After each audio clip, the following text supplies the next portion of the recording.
We begin in Palm Desert, California, almost 3 years to the day after David Cresson sustained a severe head injury in a near-fatal car crash. Kimberly has picked up David's handicap very well. She's like his second mind, and she never turns that off. They have this special relationship that she's her dad's shadow when I'm not here. Watch your step. When we go for walks, I usually tell him when he's cold, so I tell him if we're lost, I tell him how to get home.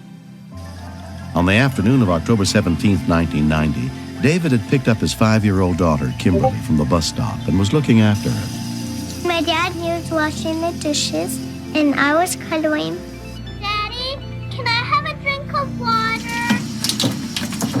Daddy? Can I have some water? Daddy, what's wrong? When I saw my daddy, I was real scared, so I called 911.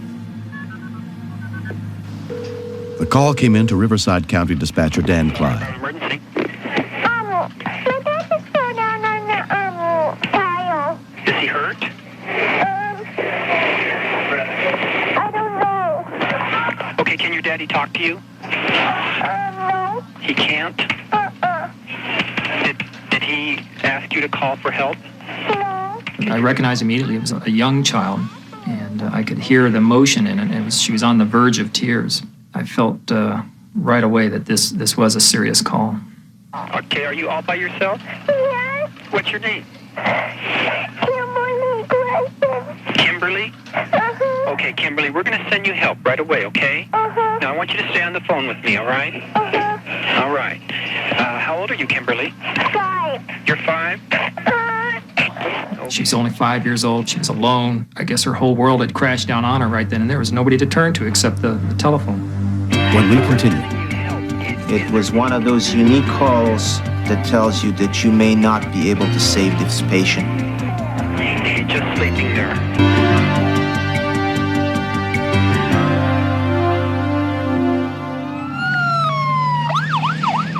We had very little to go by. All we were able to get at that point of time from the little girl was that her father collapsed and she did not know what was wrong with him. It was one of those unique calls where you get this sixth sense that tells you that you may not be able to save this patient. Well, we're sending you help. Is there any blood coming from your daddy's head? No. But he's sleeping? Yeah. He's just sleeping there. Okay. Can you see your daddy right now? Yeah. He keeps wiggling his head. He's wiggling his head? Are his eyes open? I'm gonna go see. Okay. The very first impression I had was that it was a heart attack, and my questions to Kimberly were directed at trying to establish the father's level of consciousness. Yes. His eyes are open? Okay, I want you to tell him that the fire department is coming to help. Wait, but he won't talk back. Bubbles are coming out of his mouth. Something's coming out of his mouth? No, bubbles are. Bubbles are? Her description gave me almost a photograph of what was taking place when she told me that his stomach was wiggling and that there were bubbles coming out of his mouth. That certainly isn't a sign of normal breathing. So I knew based upon that we had a serious problem at that point. Can you just tell him in his ear, say, Daddy, the firemen are coming to help? And he'll hear you, but he may not be able to talk. Go tell him that. I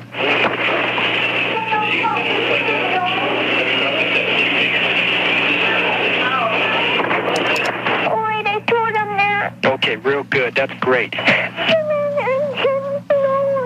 No, what's that, honey?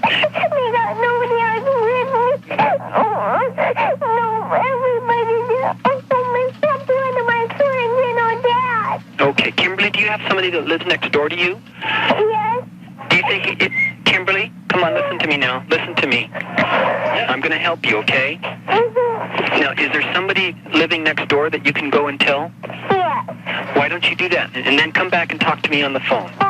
Okay, run next door and get help. Wait, but what do I say to him? Tell him your daddy is hurt, and I'll stay on the phone. I asked Kimberly to go outside because it gives her something to do. If Kimberly were hysterical and out of control, and if her father could sense that or could hear it, and that would perhaps affect his condition. Fire department EMTs arrived on the scene within 5 minutes. He's on the tile floor! He's bleeding! Is he gonna be okay? Dispatcher Dan Klein had stayed on the line until he knew help was there. Okay, well, you guys got it now. Later, maybe. I'll call you later then, maybe. Bye. I have a 5-year-old, and the thoughts going through my mind at the time was that it would be the worst moment of their little life, and that's what I felt Kimberly was going through, perhaps the worst moment of her life. The ambulance with paramedics John Nelson and Gad Smith arrived less than a minute later. As soon as we got to the scene, we found our engineer informing us that they have a very critical patient lying on the floor. He was not breathing at the time, and he appeared to have been going through a severe seizure activity. Even for us as paramedics, it's a very traumatic experience to visualize. It's something that tells you are dealing with a victim that is in dire need of immediate intervention. Kimberly told John how to reach her mother. Barbara, listen, I need to know what medications your husband takes. She was actually really hysterical, but she relayed to us that he had a medical history of having an anomaly of the brain that was causing him to seize.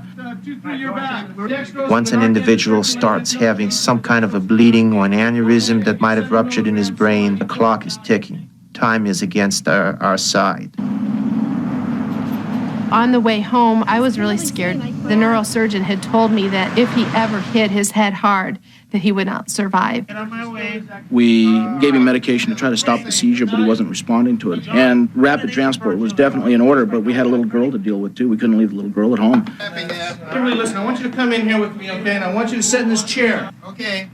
Let's get him over. Slide the board out Just a little bit, okay? I ran in the house and we just kind of hugged each other, and Kimberly said, "Mommy, I don't want my daddy to die. I did the best I could." We had problems maintaining his airway, and he wasn't responding to our drugs. He needed the drugs that a hospital could give. That's when we realized that, we got to get this guy hooking and booking. At this point, we did give the dime, has been circulating out approximately 1.5 minutes. They wheeled David by me, and I just remember it was just a horrible flashback of walking into the hospital and seeing him the same way that I did 3 years ago. And I just remember looking at him thinking, I'm not going to live through this again. I can't. I talked to the neurologist that night, and he explained to me that he had just suffered a grand mal seizure and that he was unconscious, but the vital signs were good. David Cresson was placed on a new medication to control his seizures and was released from the hospital after 4 days. Ready?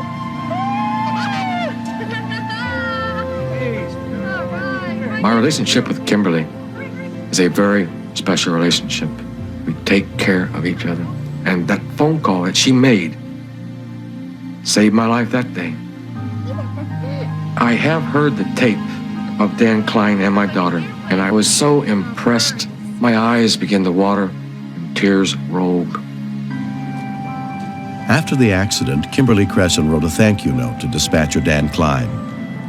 2 months later, she finally got to meet him and his family.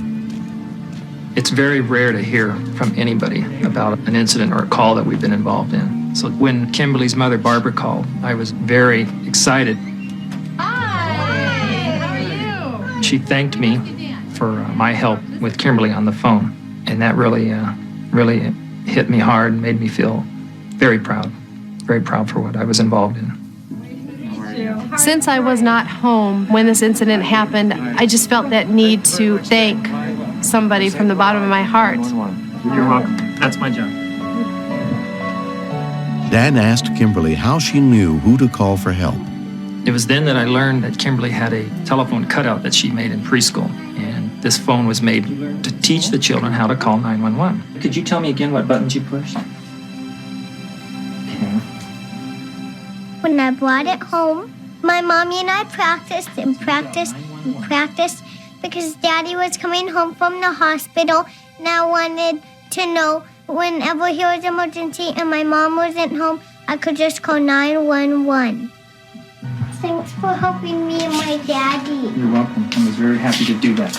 I think it's very important for the general public to teach all their children how to use the 911 system. If every child knew how to do that, then I think our society would be a lot better off for it. Particularly under where I always took a U. No, remember, where do I always tickle you and you giggle? Yes, look at you. I'm really happy that my dad is alive because I think I saved him.